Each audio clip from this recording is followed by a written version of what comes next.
પ્રેમથી મગ્ન બની સૌ પરસ્પર કહેવા લાગ્યા, ભાઈ ભરતને મોસાળ ગયે ઘણો સમય થયો છે. આ શુકન તેના આવવાના અને પોતાના પ્રિયને મળવાની ઈચ્છા પૂર્ણ થવાના સંકેત રૂપ છે. કાચબી જેમ સતત પોતાના ઈંડાનો જ વિચાર કરતી હોય છે, તેમ શ્રીરામ દિન રાત ભાઈ ભરતનો જ વિચાર કરી રહ્યા છે. જગમાં ભાઈ ભરત સમાન કોણ પ્રિય છે? જરૂર આ શુભ શુકનનું એક જ ફળ હોવું જોઈએ, બીજું કોઈ નહીં. ચંદ્રની વધતી કળા જોઈને સાગરના મોજા વધુ ને વધુ હિલોળા મારે છે, તેમ પરમ મંગળ સમાચાર જાણી રાણીવાસમાં આનંદ અને ઉત્સાહ હિલોળા લેવા લાગ્યા છે.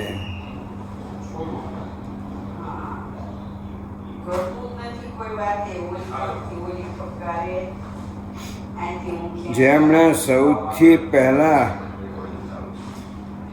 આ સમાચાર આપ્યા તેમણે પુષ્કળ વસ્ત્રો અને આભૂષણો બક્ષિસ રૂપે મેળવ્યા. રાણીઓના તન અને મન પ્રેમથી પુલકિત બની ગયા અને તરત તેઓ મંગળ કળશ સજાવવા માંડી.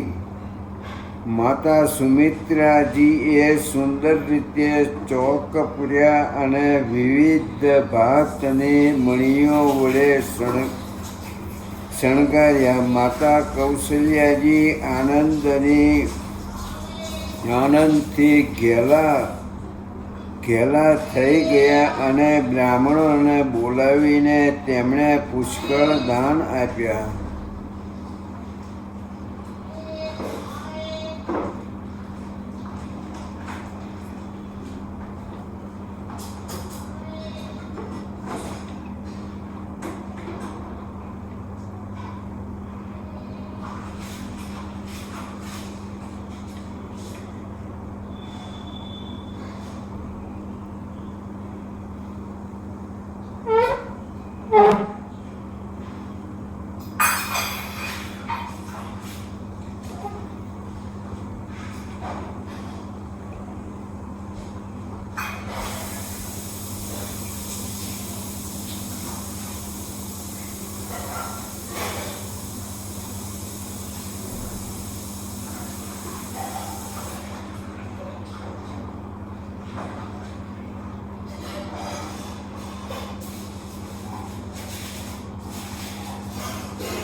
કોકિલ કંઠી, ચંદ્ર સમાન મુખવાળી અને મૃગનયની સ્ત્રીઓ મંગળ ગીતો ગાવા માંડી.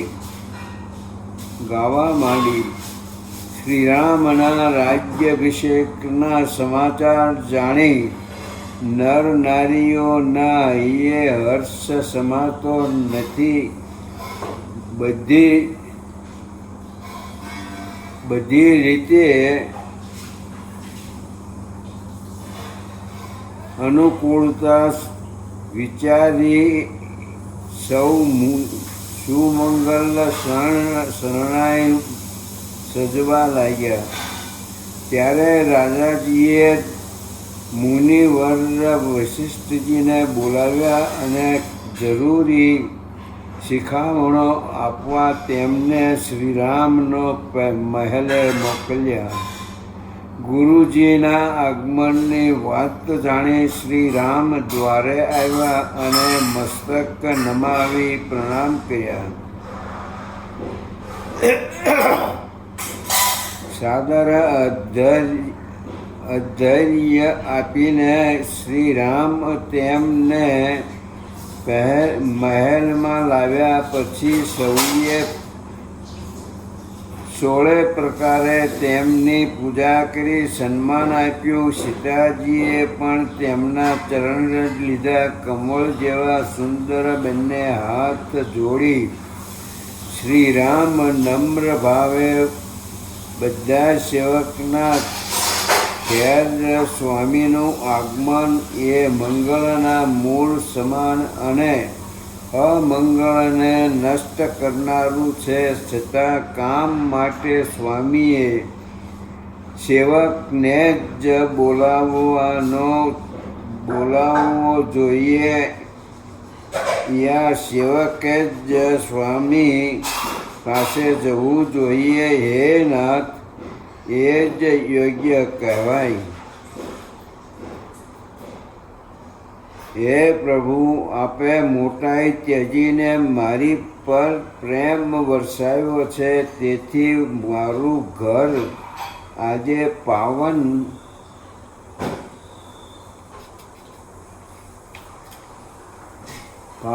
થયું. છતાં હે સ્વામી, આપની આજ્ઞા હશે તેમ જ હું વર્તીશ.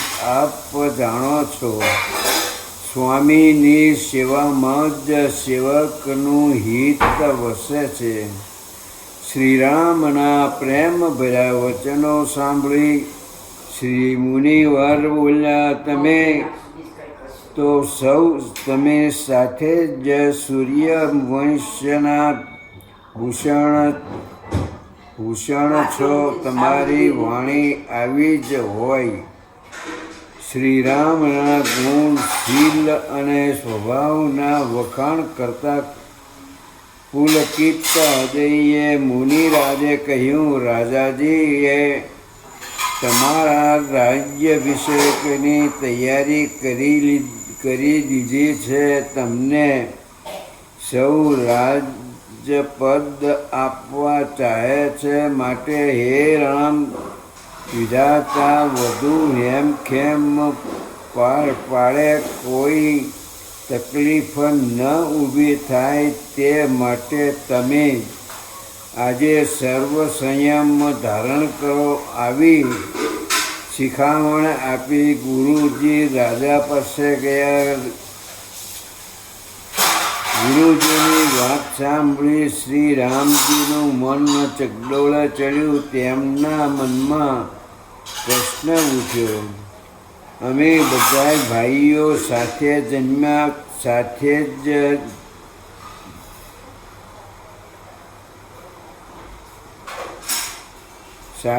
જ જન્મ્યા અને સૂતા, સાથે જ કાન વિંધાવ્યા અને યજ્ઞોપવિત અને લગ્નોત્સવ પણ બધા ભાઈઓના સાથે જ ઉજવાયા. તેઓ પછી અન્ય ભાઈઓને છોડી ફક્ત મોટા ભાઈનો જ અભિષેક થાય, એમ કેમ? અમારા નિર્મળ પવિત્ર વંશમાં આ એક વાત જ અનુસૂચિત લાગે છે. આપ શ્રીરામના મનમાં ખેદ અને પશ્ચાતાપ વર્તાઈ રહ્યો. તેમના મોંએથી ઉદ્ગાર સર્યો, હે પ્રભુ, મારા પવિત્ર મનમાં કંઈ પણ કુટિલતા હોય તો તેનો નાશ કર. બરાબર તે જ સમયે આનંદમગ્ન પ્રકૃતિના લક્ષ્મણજી ત્યાં આવ્યા. પ્રેમભરી વાણીથી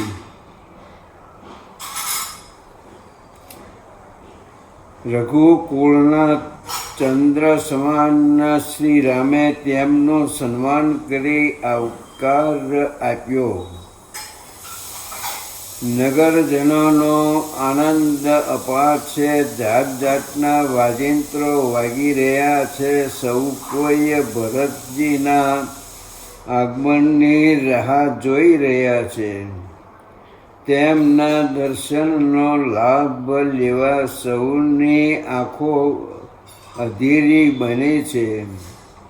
બજારો, માર્ગો, દુકાનો, ગલીઓ અને ચબૂતરા પર જ્યાં જુઓ ત્યાં નગરજનો પરસ્પર પૂછી રહ્યા છે, શુભ મુહૂર્તને હવે કેટલો સમય બાકી છે? રાજ્યાભિષેકની વિધિના દર્શન કરવાની અમારી અભિલાષા ક્યારે પૂર્ણ થશે? સીતાજી સહિત શ્રી રામ સુવર્ણ સિંહાસન પર ક્યારે બિરાજશે અને ક્યારે આપણા હૈયાને આનંદથી છલકાવી દેશે? કાલ ક્યારે થશે એમ સૌ કહી રહ્યા છે અને તે જ સમયે ઈર્ષ્યાવશ થઈ દેવોનું કુચાલ આચરી વિઘ્ન નાખવાનો મનસૂબો ઘડી રહ્યા છે.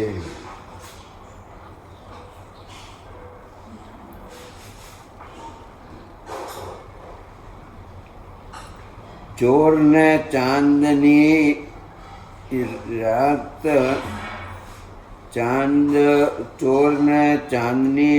રાત ક્યારેય પ્રસન્ન હોતી નથી. તેવી જ રીતે તેઓને અયોધ્યાનો આ સોહામણો ઉત્સવ પ્રસન્ન નથી. તેથી વિઘ્ન નાખવા તેઓ સરસ્વતીને વારંવાર પગે પડી વિનંતી કરી પ્રાર્થી રહ્યા છે.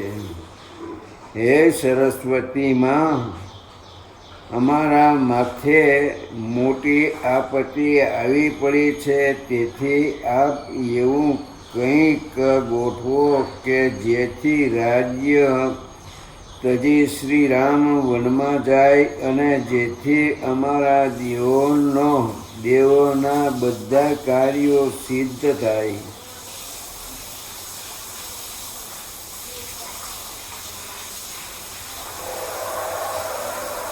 દેવોની પ્રાર્થના સાંભળી સરસ્વતી માને ખૂબ પસ્તાવો થયો. તેમને થયું, શું હું કમળના વન માટે હિમરાત બનું?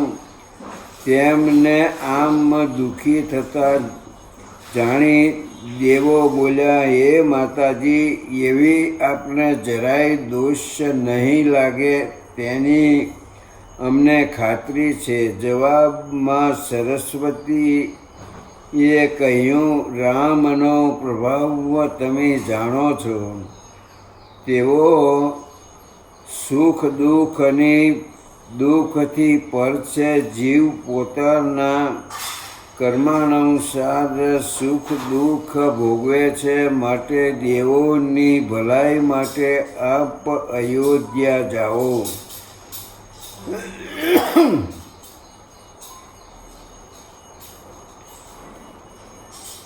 દેવોનું સ્થાન ઊંચું હોવા છતાં તેમના કૃત્યો નીચ પ્રકારના છે. બીજાનું ઐશ્વર્ય જો તેઓ સાખી શકતા નથી. તેથી સરસ્વતી માને વારંવાર વિનંતી કરી તેમને શરમાવી રહ્યા.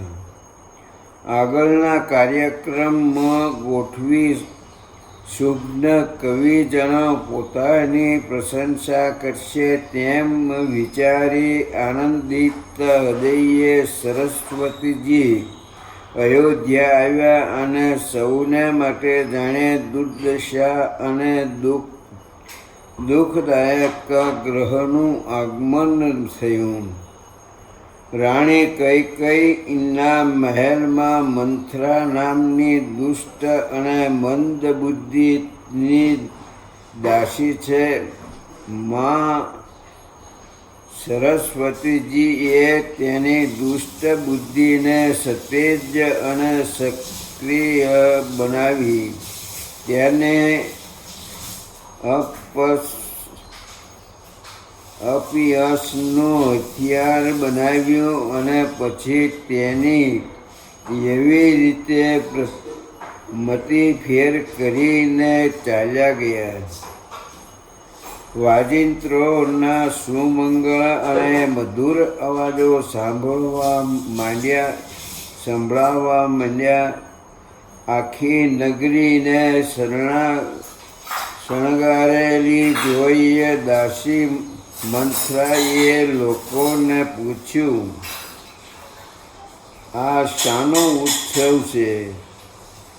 રામ રાજ્યાભિષેકના ઉત્સવની વાત જાણી તેના ઉરે દહા લાગ્યો. જેમ કોઈ કુબુદ્ધિની વીરડી મધપૂડો જોઈ તેને કેમ કરી ક્યારે હડપ કરી લઉં એવો વિચાર કરે, તેમ દુષ્ટ બુદ્ધિની દાસી મંથરાને થયું. આ મંગળ ઉત્સવ રાતોરાત જાણે ક્યારે છીનભીન કરી બગાડી નાખું. ઉદાસ હોવાનો ઢોંગ રચી તે ભરત માતા કૈકેયી પાસે ગઈ. રાણી કૈકેયીએ હસીને પૂછ્યું, આમ ઉદાસ કેમ છે? મંથરાએ કશો જવાબ આપ્યો નહીં, પણ સ્ત્રી ચરિત રચી મગરના આંસુ સારવા માંડ્યા. એ જોઈ રાણીએ વળી હસીને કહ્યું, તારા મોટા રાતા ગાલોમાં લાંબી જીભ વસી છે, એટલે લક્ષ્મણે કંઈ શીખ આપી હોય એમ મને લાગે છે. છતાં કપટી દાસી કશું જ બોલી નહીં, ફક્ત તે કાળી સાપણની જેમ લાંબા શ્વાસ ભરતી રહી. ત્યારે રાણીજીએ ભયભર્યા સ્વરે પૂછ્યું, રાજાજી, આપ લક્ષ્મણ, ભરત, શત્રુઘ્ન સૌ આનંદ કુશળ તો છે ને? કેમ કશું બોલતા નથી? સાંભળતા વ્યસ્ત એક ઉપજાનું હૃદય જાણે દુઃખથી ભરાઈ આવ્યું. તે રડતા કહેવા લાગી, કોના પ્રતાપે ગાલ રાતા માતા રહેશે અને માય કોઈ કેમ કરી આપણને શિખામણ આપશે? આજનો સમય માતા કૌશલ્યા માટે ખૂબ નસીબવંતો લાગે છે, અને એ જોઈ જાણીને તેમના મનનો ગર્વ જાણે સમાતો નથી. એ આનંદી ઉત્સાહ અને ધામધૂમ જોઈને મારા મનમાં અત્યંત ક્ષોભ પેદા થયો છે. તે જોવા જાણવા માટે તમે જાતે જ શા માટે જતા નથી? તમારો પોતાનો પુત્ર ભરત પ્રદેશ છે, તેનો કશો વિચાર કર્યો છે ખરો?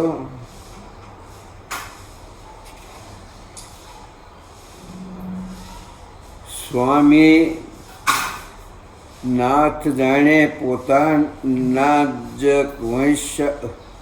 પોતાના જ વંશમાં છે એમ માનીને તમે પલંગમાં પડ્યા ઊંઘવાનું જ પ્રસંગ કર્યું છે, પણ રાજાની ચતુરાઈ અને કપટ તમે જાણી શક્યા નથી. દાસી મંત્રના આવા મીઠાશ ભર્યા છતાં મલિન શબ્દો સાંભળતા વેત તેના દુષ્ટ મનને માપી જતા રાણી બોલ્યા, બસ ચૂપ મર. અભાગણીની ઘર ફોડી ફરી આવા કટુ વચન બોલી તો તારી જીભ કઢાવી નાખીશ સમજી. કાણા ખૂંધાળા અને ખાંડ ખાપણવાળા હંમેશા કુટિલ અને બદદાનતના જ હોય છે, તેમાં વળી સ્ત્રી અને તે પણ દાસી, તેમનું તો પૂછું છું. એમ કહી ભરત માતા કઈ મુસ્કરાતા રહ્યા. હે પ્રિયવાદિની, સ્વપ્નમાં પણ મેં તારી પર ક્રોધ કર્યો નથી. આ તો હું તને શિખામણ આપી રહી છું. હું શ્રીરામના રાજ્યાભિષેકની વાત તારા કહેવા પ્રમાણે જે દિવસે સાચી ઠરશે તે દિવસ મારા માટે અત્યંત શુભ અને સુમંગળ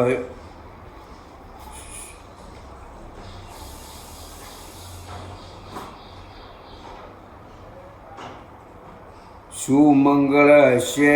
આ તો સૂર્યવંશની સુંદર કુલરીતિ ચાલી આવી છે કે મોટો ભાઈ રાજ્યનો સ્વામી બને અને નાનો ભાઈ સેવક હોય. જો સાચો સાચ કાલે શ્રી રામનો રાજ્યાભિષેક હોય તો તું તારું મન ચાહે તે મારી પાસે માગ, હું જરૂર આપીશ. શ્રી રામને સર્વ માતાઓ કૌશલ્યાજી જેવા જ અને તેટલા જ પ્રિય છે. અને સાચું કહું તો મારા પર તો તેમને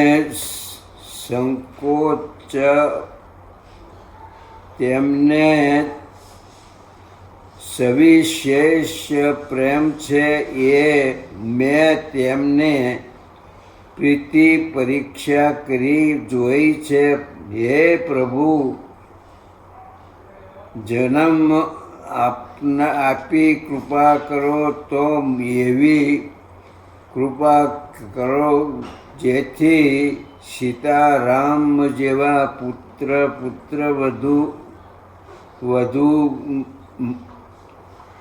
વધુ મળે. પ્રાણ કરતાં પણ મને શ્રી રામ અધિક પ્યારા છે. તેમના રાજ્યાભિષેકથી તને શા માટે ક્ષોભ થાય છે?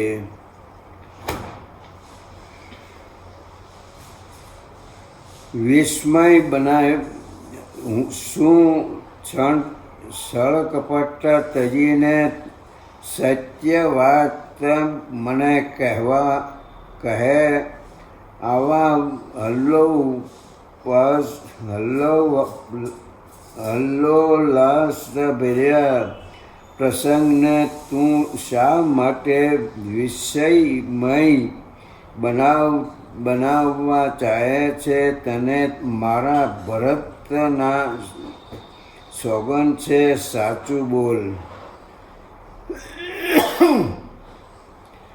મંથરા વાત બનાવતા બોલી, આ એક વાત કહેવાથી જ તો મારી બધી આશાઓ પૂરી થઈ છે. હવે બીજી વાત મારે કયે મોહે કરવી?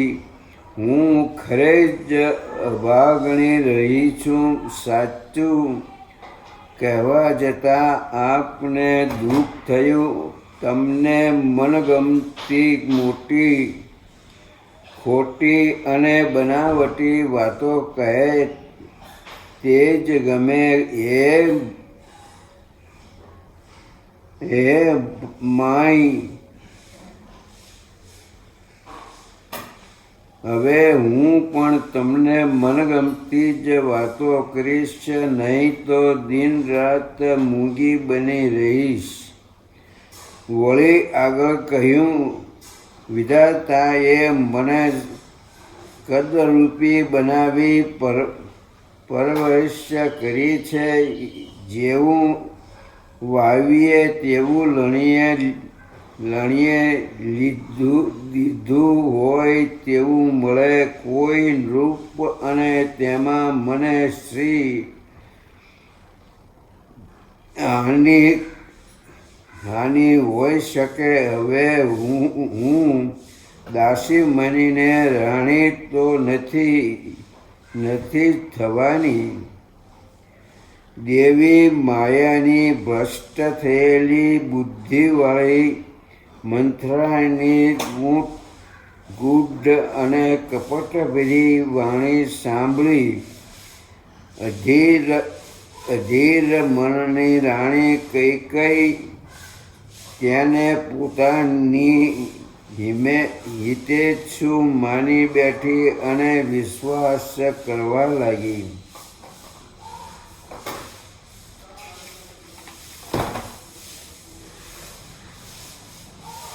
સબરીના ગાનમાં મૃગી મોહી પડી હોય તેમ ભ્રમિત થયેલ રાણી આદરપૂર્વક તેને વારંવાર પૂછવા લાગી. રાણીની મતિમાં ફેરફાર થયેલો જોઈ દાસીને પોતાનો દાવ સફળ થવાની ખાતરી થઈ. કુટિલતા ભરી વાતો જોડી કાઢીને દાસી મંથરાએ કૈકેયીને કહી અને ભરમાવી દીધી. અને પરસ્પર અંટસ અને વેર ઝેર વધે એવી શોક્યો અંગેની સેંકડો વાતો કહી સંભળાવી.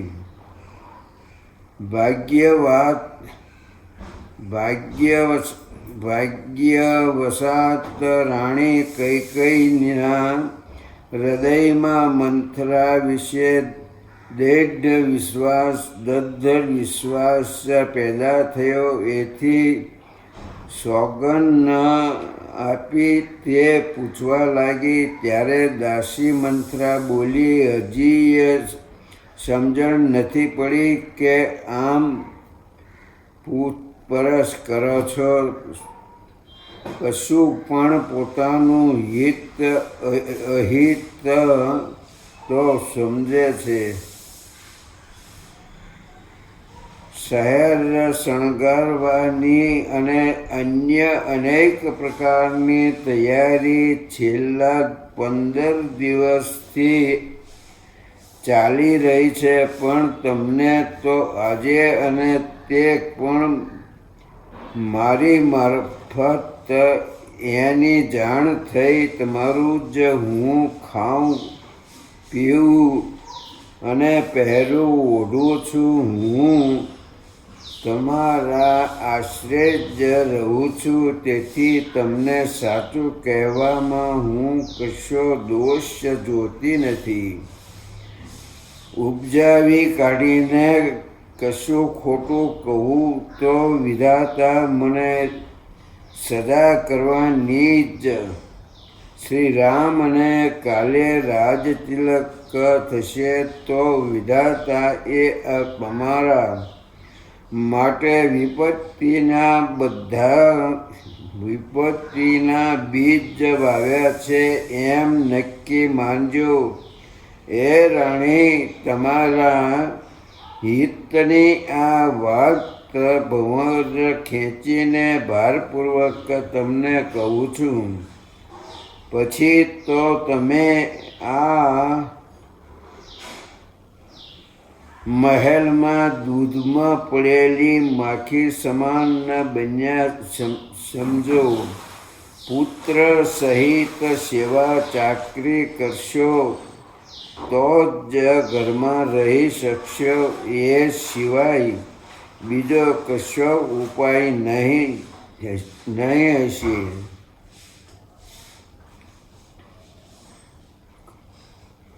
કદુ એ વિનતાને જેમ દુઃખી કરેલી તેવી જ રીતે કૌશલ્ય તમને દુઃખિત કરશે. લક્ષ્મણ રામના મંત્રી હશે અને આપનો પુત્ર ભરત કારાવાસ ભોગવશે. દાસી મંથરાની એવી કડવી વાતો સાંભળી રાણી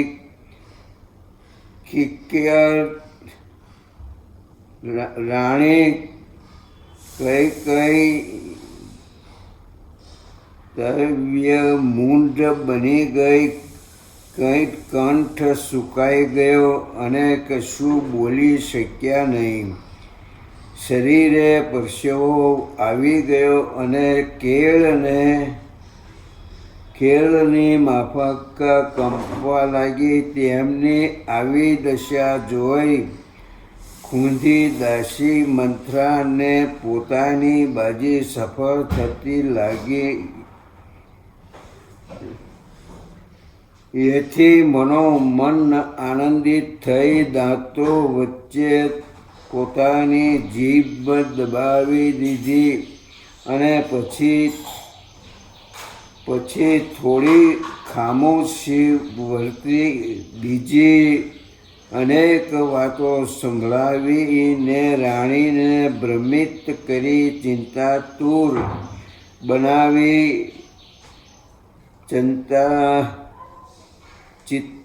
ચિંતાતુર બનાવી દીધા. હવે રાણી કૈકેયીનું દુર્ભાગ્ય શરૂ થયું. તેમને કુશાલી મંથરા વહાલી લાગવા માંડી અને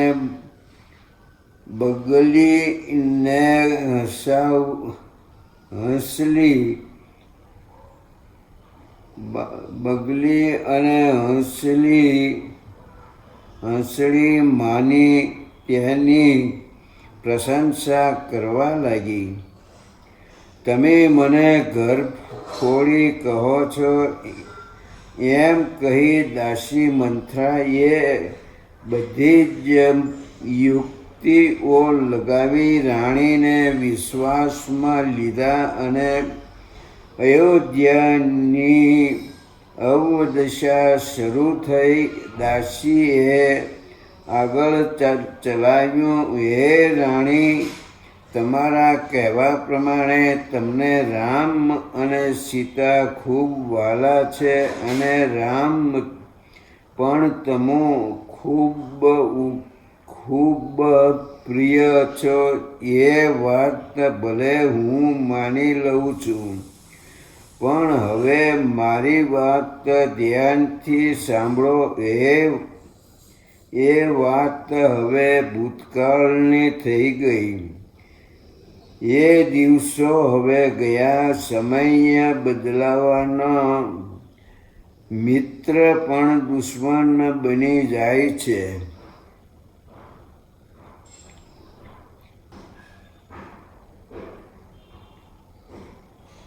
વળી દાસી બોલી, કમળ કુળને પોષનારા સૂર્ય પણ પાણી નહીં હોય તો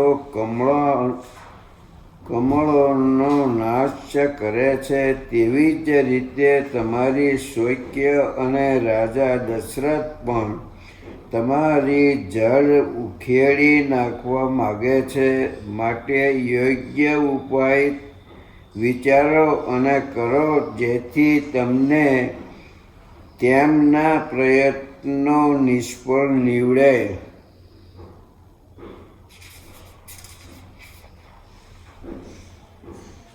મંથરાએ પ્રશ્ન કરતા કહ્યું, તમને તમારા સૌભાગ્ય બળનો કશો વિચાર આવે છે કે નહીં? તમે માનો છો કે રાજા મારા વશમાં છે, પણ સાચું કહું છું તેમ નથી. રાજા મીઠું મીઠું બોલનારા, મીંઢા અને મલિન મનના છે, જ્યારે તમારે સ્વભાવ તદ્દન સરળ છે. માતા કૌશલ્યા ધીર, ગંભીર અને ચતુર છે. તક જોઈને તેમણે પોતાની બાજી સુધારી લીધી. ભૂપે તરત ભરતને મોસાળ મોકલાવી દીધા. એમની જ સલાહ હતી. બસ આટલામાં તો બધું સમજી લ્યો. કૌશલ્યાજી માને છે બધી જ શોક્યો તેમની સારી સેવા કરી છે. વિશાળ તો બધું સમજી લ્યો. કૌશલ્યાજી માને છે કે બધી જ શોક્યો તેમની સારી સેવા કરી છે. સિવાય તમે રાજાજીના તમારા પર અધિક પ્રેમ ભાવના બળે તમે ગર્વમાં રહો છો, એ વાત કૌશલ્યાજી સારી રીતે સમજે છે. તેમને એનો મોટો ખટકો છે, પણ કપટ અને ચતુર હોવાથી કોઈને જણાવવા દેતી નથી. તમે રાજાજીને વિશેષ પ્રિય છો, એ વાત શોક્ય સ્વભાવ પ્રમાણે તે સહી શકતો નથી. એથી છળ રચી રાજાને વશમાં લઈ તેમણે શ્રીરામના રાજતિલકનું મુહૂર્ત નક્કી કરાવી દીધું છે. શ્રીરામનો કુલ ઉચિત રાજ્યાભિષેક થાય તે સૌને ગમે, મને પણ ગમે છે. પણ આગળનો વિચાર કરતા સાચું કહું તો ડરું છું. કૌશલ્યાને પણ દેવ એનું યોગ્ય ફળ આપશે જ.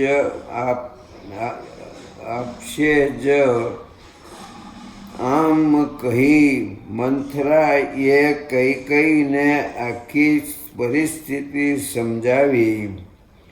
રાણી કૈકેયી બોલી, મારી જમણી આંખ રોજ ફરકે છે અને તે ખરાબ સ્વપ્ન આવે છે અને રાતે ખરાબ સપના આવે છે. આ બધી વાતો મોહવશતાના કારણે હું કહી શકી નહોતી.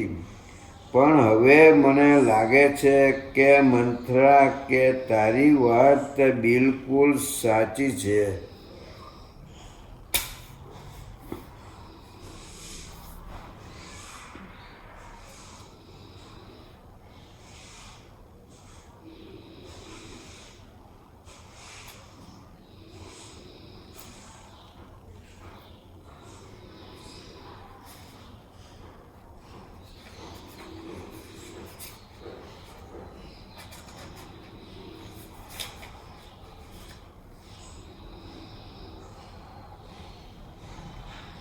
હે સખી, મારા ભોળા સ્વભાવના કારણે મને કશી સમજ પડતી નથી કે હું શું કરું.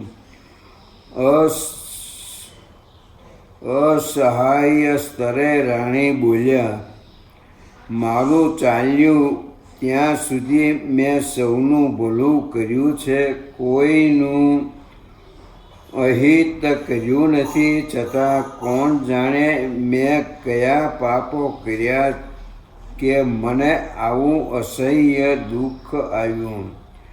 રાણીએ બળાપો વ્યક્ત કર્યો. વળી રાણી આગળ બોલ્યા, શોક્યની ચાકરી તો જીવતા જીવને જીવે નહીં જ કરું. ભલે જિંદગીભર પિયરમાં જઈને રહીશ અથવા તો જીવના કરતાં મરવાનું પસંદ કરીશ, પણ ગુલામી તો નહીં જ કરું. રાણીના મોંએથી આવી દિનવાણી સાંભળી કુબડી દાસી મંથરાને પોરસ ચડ્યો. સ્ત્રી ચરિત્ર રચી જાણે આશ્વાસન આપતી હોય તેમ બોલી, આમ મનમાં ઓછું આણો તે કેમ ચાલે? મારી ખાતરી અને શુભેચ્છા છે. તમારું સુખ અને સૌભાગ્ય દિન પ્રતિદિન દ્વિગુણિત થાઓ.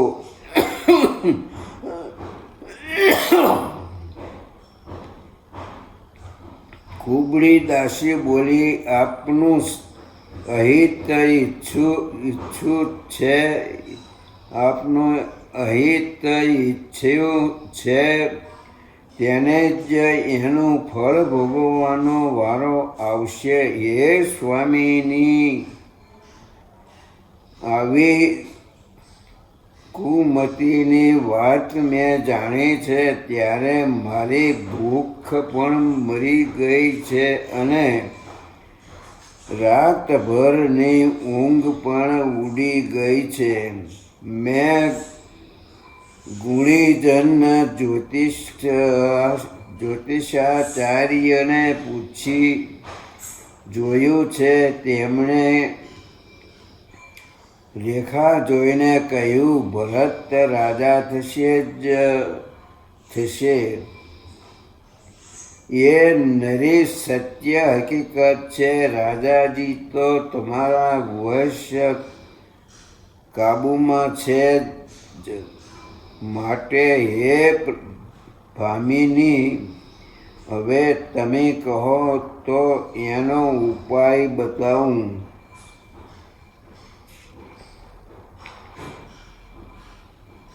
મંથરાની માયાજાળમાં વશીભૂત થયેલા રાણી બોલ્યા, મારું આવું મોટું દુઃખ જોઈને તું કહી રહી છે તારા શબ્દ સાચું પતિ અને પુત્રનો પણ ત્યાગ કરવા અને કૂવામાં પડવા પણ તૈયાર છું. મારા હિત માટે જ તું કહે છે, પછી હું તેમ શા માટે ન કરું? ખૂંધી મંથરાએ રાણી કૈકેયીને બધી રીતે વશમાં લઈ લીધા. પછી કપટરૂપી છુરી હૃદયરૂપી પથ્થર પર ઘસીને ધારદાર બનાવી, પરંતુ વધ માટે તૈયાર કરેલા પશુને આવી પડનારા દુઃખની જાણ નહીં હોવાથી તે આનંદથી ચારો ચરે છે. તેવી જ રીતે રાણીને પણ પોતાના માથે આવી પરનાર વ્રજધાની ખાતર પડતી નથી, ખબર પડતી નથી, અને એથી દાસીની વાતોમાં ગુણતાન છે.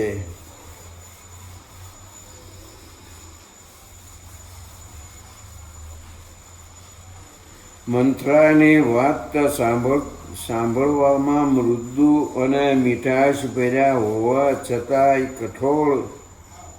કઠોર અને દુષ્ટ ફળ પ્રદાન કરનારી છે. એ રીતે તે રાણી કૈકેયીને જાણે મીઠા મધના ઝેર ઘોળીને આપી રહી છે. જાણે આ અમી ભરી વાણીમાં તે બોલી, હે સ્વામિની, આપ મને કરેલી વાત યાદ છે ને? દાસી મંથરાએ જ વળી બોલી, આપને યાદ નહીં તો હું કહું. તમારા 2 વરદાન રાજા પાસે લેણા છે, તે આજે માગો અને નરચિત બની. પ્રથમ વરદાનમાં તમારા પુત્ર ભરતને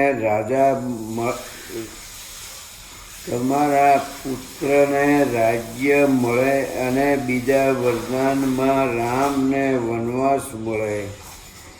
એ રીતે 2 વરદાન માગો અને શોક્યોનો બધો આનંદ ઉત્સાહ હરી લ્યો.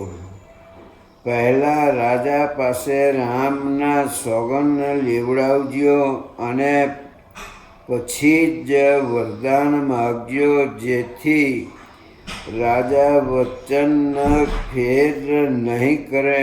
આજે રાતે જ આ કામ પતાવી લ્યો, નહીં તો બીજી બાજી બગડી જશે. મારી આ વાત પ્રાણથી અધિક પ્રિય ગણજો. આવી રીતે પાપીણી મંથરાએ અતિ કઠોર ઘા કરી કહ્યું, હવે તમે કોપભવનમાં જાઓ. સતત સજાગ રહી બધું કામકાજ સંભાળો. એકાએક કોઈ વાત પર વિશ્વાસ કરશો નહીં અને પોતાની માગણી છોડશો નહીં. રાણી કૈકેયીએ કુબડી મંથરાને પોતાના પ્રાણ જેવી વહાલી ગણી અને તેની બુદ્ધિના વખાણ કરતા કહ્યું, આ સંસારમાં તારા જેવું મારું હિતચિંતક બીજું કોઈ નથી. આફતમાં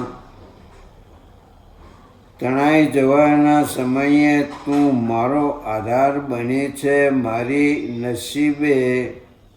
સારા નસીબે વિધાતા મારી મનોકામના પૂર્ણ કરશે તો હું તને મારી આંખોની કીકી સમાન ગણીશ.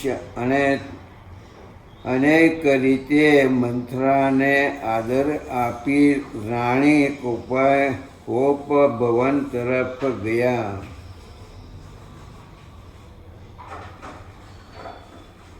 કૈકેયીને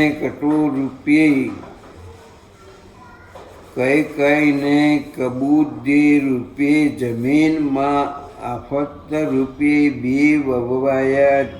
મંથરા રૂપી વર્ષા ઋતુએ કપટ રૂપી જળ સિંચન કર્યું. એથી અંકુરો ફૂટ્યા. અંકુરને 2 વરદાન રૂપી 2 પાંદડી આવી અને તેનો ફળ સ્વરૂપે દુઃખ જ નીપજ્યું.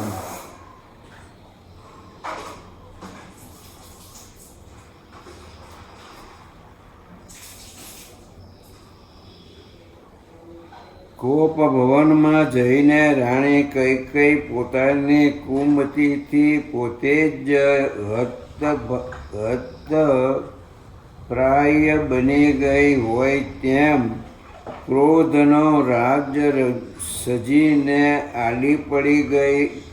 આખી રાજધાનીમાં કોલાહલ મચ્યો છે, પણ કુશાલીના કપટની કોઈએ કશી જ જાણ નથી.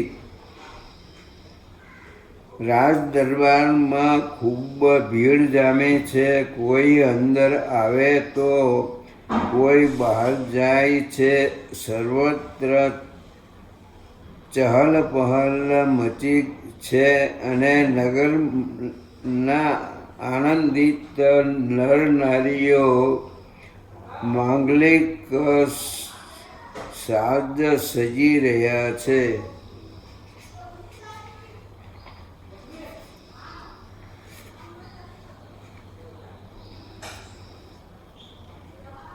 શ્રી રામના બાળ સખાઓ રાજતિલકના શુભ સમાચાર સાંભળી હર્ષાનંદિત હૃદયે ટોળે મળીને શ્રી રામને મળવા આવી રહ્યા છે. પોતાના પ્રત્યેનો આવો પ્રેમ જોઈ શ્રી રામ તેમનો આદર કરી મૃદુ વાણીથી તેમનો કુશળ પૂછે છે અને સત્કાર કરે છે. પછી પાછા વળતા રસ્તે તેઓ શ્રીરામની મોટાઈની ભારોભાર વખાણ કરે છે.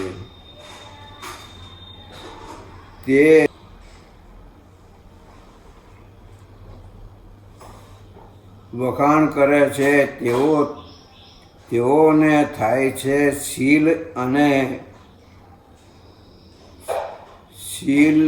અને સ્નેહનો આવો સન્મય થયો હોય એવો વીરલો આ સંસારમાં રઘુવીર સિવાય બીજો કોઈ નહીં હોય. દરેક નગરજનના અંતરમાં આ એક જ અભિલાષા રમી રહી છે.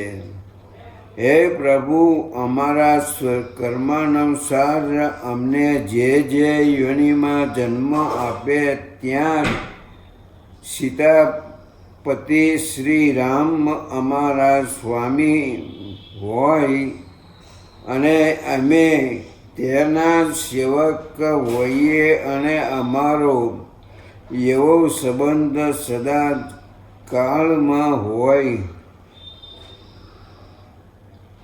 એવું તું કરજે. પરંતુ એ જ સમયે રાજસુતા કૈકેયીના હૃદયે આગ જલી રહી છે, કારણ કે દુષ્ટજનોનો સંગ કોનો નાશ નથી કરતો. નીચ મતના આશ્રયે ચતુરાઈ સદા મરી પરવારે છે. નિષ્ઠુરતાના દ્વારા માનવ દેહરૂપી સ્નેહ આગમન કરી રહ્યો હોય તેમ સાંજના સમયે આનંદ રાજા દશરથજી કૈકેયીના મહેલે ગયા. જેમના બાહુબળ અને શક્તિના વિશ્વાસે ઇન્દ્ર નિર્ભય રહે છે. બધા રાજાઓ જેમની સામે ખડે પગે ઊભા રહી આજ્ઞાની રાહ જોતા રહે છે, એવા મહાન રાજા દશરથજી કોપભુવનના એટલું સાંભળતા વ્યક્ત સંકોચાઈ ગયા. પત્ની રિસાઈ ગઈ છે એ જાણતા તેમના ગાત્રો સુકાઈ ગયા અને ભયવશ પગ જેમના તેમ સ્થિર થઈ ગયા, જાણે એકાદ ડગ ભરવાની પણ પોતાનામાં શક્તિ રહી નથી. કામદેવનો પ્રતાપ અને પ્રભાવ તો જુઓ. વજુ, તલવાર, શૂળ વગેરેના ઘા સમે સાચીએ ઝીલનાર મહાન રાજા કામદેવના બાણે વિધાતા શિયાવિયા થઈ ગયા. ભયભીત હૈયે રાજા કૈકેયી પાસે ગયા. પત્નીની દશા જોઈ તેમનું હૈયું ભરાઈ આવ્યું. રાણીના અંગે પર એકે આભૂષણ નથી, ફક્ત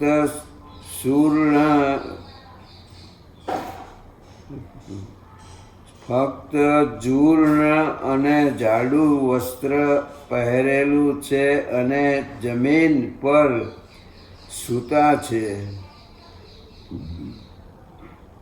જાણે ભાવિ વૈવિધ્યનો સંકેત કરતું હોય તેમ રાણી કૈકેયીએ કુમતિથી પ્રેરાઈ જાણી બૂજીને આવો વેશ ધારણ કર્યો છે. રાણી પાસે જઈ રાજાજી મૃદુ સ્વરે બોલ્યા, હે પ્રાણપ્રિયા, શા કારણે આમ રીસાયા છો? રીસાવાનું કારણ જાણવા માટે રાજા દશરથજીને કૈકેયીને વાત્સલ્ય સ્પર્શ કર્યો. પણ રાણી તો સ્પર્શ થતાં વ્યત જ ક્રોધથી ભભૂકી ઉઠી. વિફરેલી નાગણ ક્રૂર નજરે ડરતી હોય તેમ રાજાને ડારી રહી. વરદાન રૂપી બે વાસનાઓ રાણીની જીભે સળવળતી રહી અને રાજાના મર્મભાગ પર દંશ ભરવા લબકારા મારવા લાગી. તુલસીદાસજી કહે છે, એ સમયે કૈકેયીની આવી રીતભાતને ભાવિવશ રાજા દશરથ માત્ર કામ ક્રીડા સમજી રહ્યા. હે ચંદ્રમુખી, મૃગુનયની કોકિલા કંઠી, હે ગજગામિની, તારા આવા ક્રોધનું કારણ શું છે? મને કહી સંભળાવો. રાણી કૈકેયીએ રાજાજી વારંવાર પૂછવા લાગ્યા,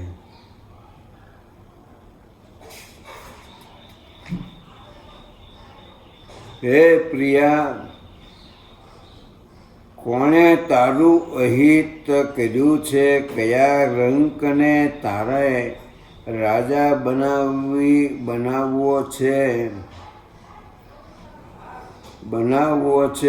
યા કયા રાજાને તારે દેશ નિકાલ કરવો છે?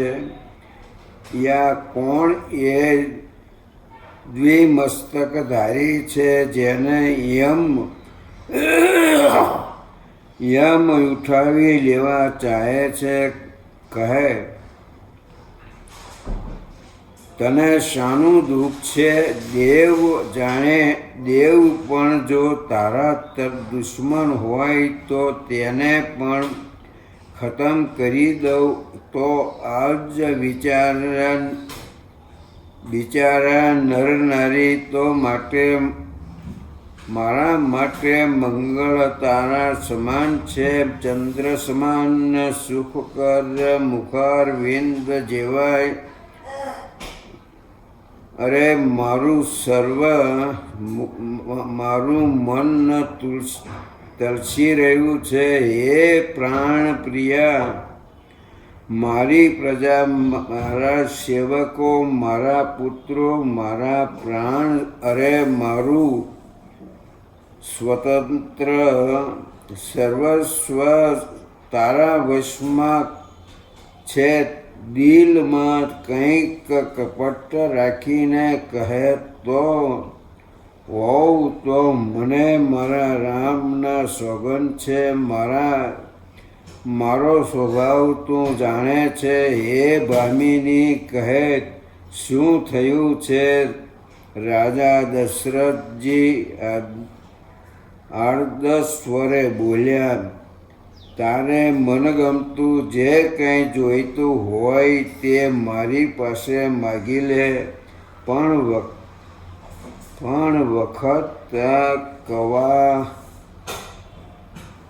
વખત સમજીને આવા કવેશનો ત્યાગ કર અને આવા મનોહર મંગલોને આભૂષણથી સજાવી દઈ તારા કોમલ મુખાર બિંદુને હસી ખુશીથી છલકાવી દે. પ્રિયા, મૃગને જોઈને ભીલડીએ હાંસલો તો તૈયાર કરવા માંડ્યો હોય તેમ રાજાએ રામના સોગંદ લીધા છે એનો મનમાં વિચાર કરીને આભૂષણો સજવા માંડ્યા.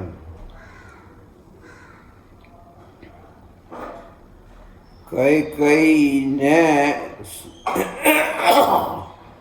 સહૃદય સમજીને રાજા દશરથજીએ ફરીથી પ્રેમપૂર્વક મધુર વાણીમાં કહ્યું, પ્રિયા, તારું મન ભાવતું તું જ થયું છે. ઘર આનંદ મંગલ સહ વધાઈ થઈ રહી છે. શ્રી રામને આવતીકાલે યુવરાજ પદ આપું છું. માટે હે મૃગનયની પ્રાણપ્રિયા, માંગલિક શણગાર સજો. રાજા આવા શબ્દો સાંભળતા જ રાણી કઠોર હોઈએ જાણે આગ બબૂકી ઉઠી, જાણે ખાજવણીનું પાકું ફળ ડંખી ન ગયું હોય.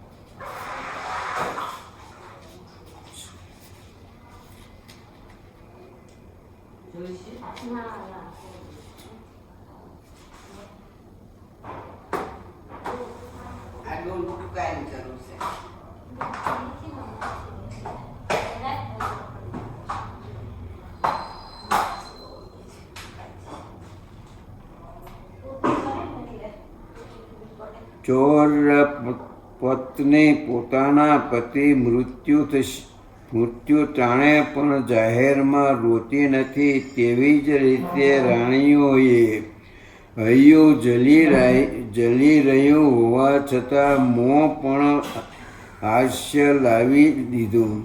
પરંતુ રાજાને તેની એવી ચતુરાઈ વર્તાવી નહીં. કારણ કે કુટિલોની શિરોમણી એવી મંત્રાએ તેને ગણાવેલી હતી. સ્ત્રી ચરિત્ર તો અગાધ સાગર છે. એથી નીતિશાસ્ત્રના નિષ્ણાંત ન હોવા છતાં રાજા દશરથજી રાણીનું સ્ત્રી ચરિત્ર આપી શક્યા નહીં. પછી કપટભરી પ્રેમ વર્ષા કરતી અને નેત્રો દ્વારા હાસ્ય વેરતી હોય તેમ મીઠી વાણીમાં રાણી બોલી,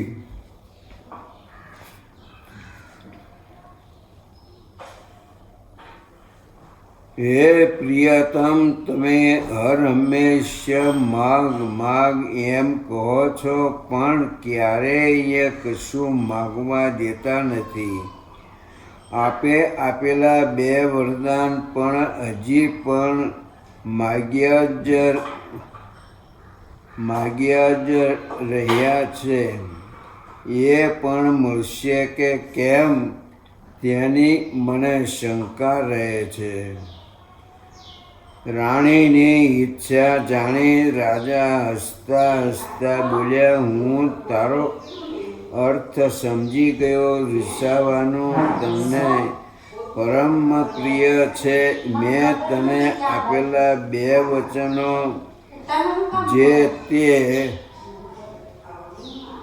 જે તે થાપણ રૂપે રાખેલા છે, તે આજે તારે માગવા છે. ભોળા સ્વભાવના કારણે હું એ વચનોની વાત ભૂલી ગયો હતો. જો હું જૂઠો હોઉં તો મને દોષ લાગે. તું આજે એના બદલે 4 વરદાન માગી લે. પ્રાણ જાય પણ વચન ન જાય એવી પરંપરાથી રઘુકુળ રીતિ ચાલી આવી છે. અસત્ય સમજાય સમ કોઈ મોટું પાપ નથી. સર્વ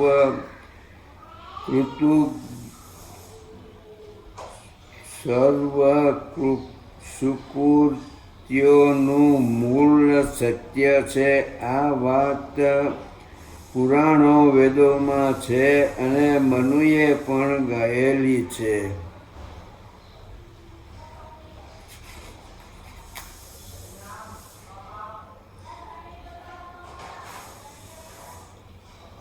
રઘુપતિ કુકૃત્ય અને સ્નેહની અવધિ છે અને વળી રાજાએ શ્રીરામના સોગંદ લીધા છે. આમ વિચારી બધી વાત પાકી અને દઢ થયેલી જાણી કુમતિ રૂપી દુષ્ટ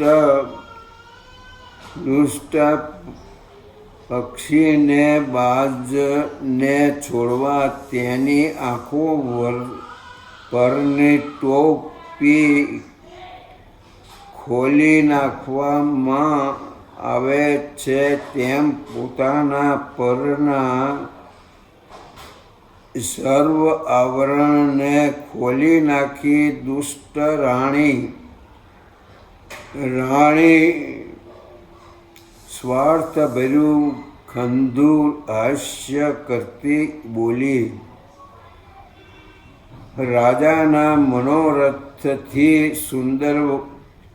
સુંદર વંશે સુખો જાણે પંખીઓનો સમૂહ છે. તેમાં ભીલડી જેવી કઈ વચનરૂપી ભયાનક બાજને પક્ષીને છોડવા ચાહે છે અને તત્પર થઈ બેઠી છે. રાણી કઈ બોલી, હે પ્રાણ પ્રિય, તો મારા મનને ગમતી વાત આજ સાંભળી. પુત્ર ભરતને રાજ તિલક થાય, યુવરાજ પદ મળે, એવું એક વરદાન મને આપો હે નાથ. હવે બે હાથ જોડીને બીજું વરદાન માગું છું. શ્રી રામ 14 વર્ષ સુધી તપસ્વી વેશે વનવાસ સેવે. આ મારું બીજું વરદાન છે. આ બંને વરદાન આપી માત્ર મનોરથો પૂર્ણ કર્યો હે નાથ. રાણી મૃદુ વચનો સાંભળતા વેત જ ચકલી ચંદ્રના કિરણનો સ્પર્શ થાય જ વ્યાકુળ બની જાય તેમ રાજા આકુળ વ્યાકુળ થઈ ગયા. રાજા દશરથજી સ્તબ્ધ જ થઈ ગયા. પગ નીચેથી જમીન સરકી જતી હોય તેમ લાગ્યું. તાડના ઝાડ ઉપર જાણે વીજળી ત્રાટકી, જાણે જંગલમાં તેતર ઉપર બાજે ઝપટ મારી, એવી રાજાની સ્થિતિ થઈ ગઈ. માથે હાથ દઈ આંખો બંધ કરીને શોકના આઘાતથી પડી ભાંગી. દુઃખી થઈ ગયા. તેમને થયું મારા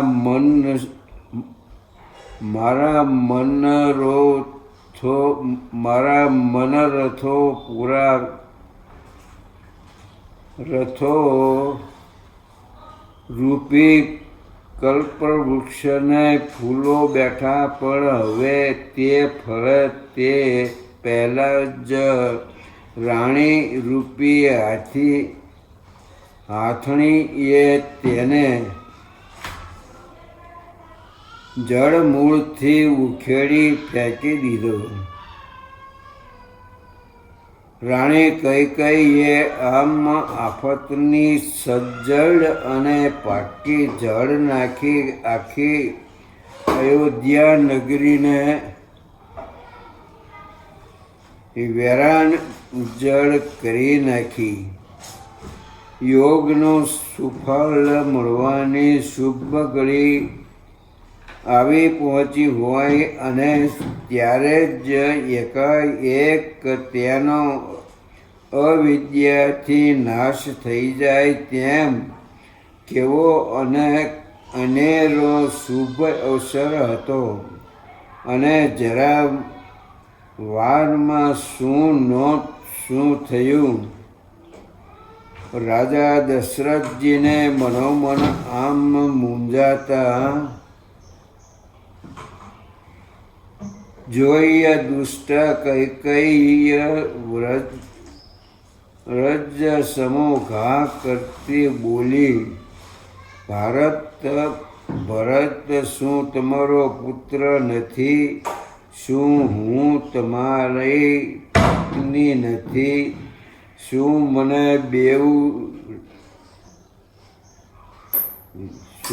મને વેચાવું સમજી લાવ્યા છો?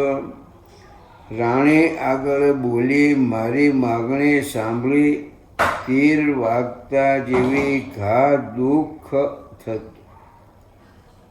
જેવો ઘા થતો હોય તો બોલતા પહેલાં શા માટે વિચાર કરતા નથી? રઘુકુળમાં તો તમે સત્યસંઘ સમાન ગણાઓ છો. આપવાનું કહીને આપવાનું આવે ત્યારે કાળજે ઘા વાગે.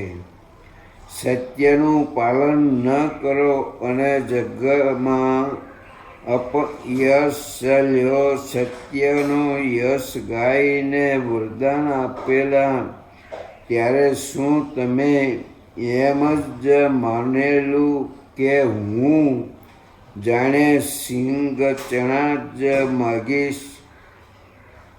શિબી રાજા દધીચી અને બલિ જે બોલ્યા તે પાળ્યું, સંપત્તિ અને શરીરની પણ પરવા નહીં કરી અને પ્રતિજ્ઞા પાળી બતાવી દાજ્યા પર દામ દેતી હોય તેમ કૈકેયીએ કડવા વચનો કહ્યા.